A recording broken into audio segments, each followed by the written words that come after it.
తాడేపల్లి పట్టణంలో సీతానగరం ఘాట్ సమీపంలో గంజాయి అమ్ముతున్నారన్న సమాచారం మీద గత కొన్ని రోజులుగా వాచిపెట్టడం జరిగింది. ఇందులో భాగంగా రాత్రి మేము మా పోలీసు టీము రైడ్ చేయగా పుష్కర్ ఘాట్ సీతానగరం పుష్కర్ ఘాట్ సమీపంలో ముగ్గురు వ్యక్తుల్ని కస్టడీలోకి తీసుకోవడం జరిగింది.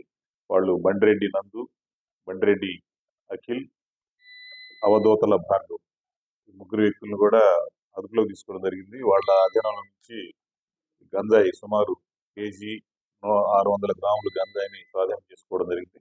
ఈ కేజీ 600 గ్రాములు కూడా ప్యాకెట్స్ రూపంలో ఉన్నాయి. ఒక్కో ప్యాకెట్ 11 గ్రాములు 12 గ్రాములు ఆ విధంగా ఉంది. మొత్తం వెయిట్ చూస్తే కేజీ 600 గ్రాములుగా ఉంది. ఈ వీళ్ళు ఒక్కో ప్యాకెట్ ని వైజాగ్ సమీపం నుంచి తీసుకొస్తున్నారు. వైజాగ్ దగ్గర ఫారెస్ట్ లో అక్కడ నుంచి తీసుకొస్తున్నారు. తీసుకొచ్చి ఇక్కడ ప్యాకెట్స్ రూపంలో 10 గ్రాములు 11 గ్రాములు అట్లా ప్యాకెట్ తయారు చేసి ఒక్కో ప్యాకెట్ ని 500కి ఇస్తున్నారు. ఈ సమాచారం మీద గత కొన్ని రోజులుగా దీని మీద వాళ్ళని పక్కా సమాచారంతో వాళ్ళని అదుపులోకి తీసుకోవడం జరిగింది. ముగ్గురు మీద కూడా కేసు నమోదు చేయడం జరిగింది.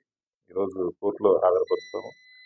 గంజాయి సమాచారం ప్రజలందరూ కూడా దీని పట్ల సమాచారం కానీ మాకు పోలీసులకు ఇవ్వగలిగితే పూర్తిగా ఈ గంజాయిని రూపుమాపేందుకు ప్రజలు సహకరించినట్లు ఉందని సందర్భంగా తెలియజేస్తారు. లేదండి, ఇందులో వీళ్ళు ముగ్గురు కూడా హ్యాబిచువల్సే. హ్యాబిచువల్ గతంలో ఇందులో నందు అనే అతనికి, భార్గవ్ అనే అతనికి విజయవాడ, వైజాగ్ ఏరియాలో కూడా కేసులు ఉన్నాయి. నేర చరిత్ర ఉంది. సేమ్ గంజాయి కేసులే ఉన్నాయి. ఇందులో ఒక అతను మాత్రం అఖిల్ అనే మాత్రం ఫస్ట్ కేసు. నేటివ్ మహానాడు. ముగ్గురు కూడా మహానాడు తాడేపల్లి హెడ్ క్వార్టర్.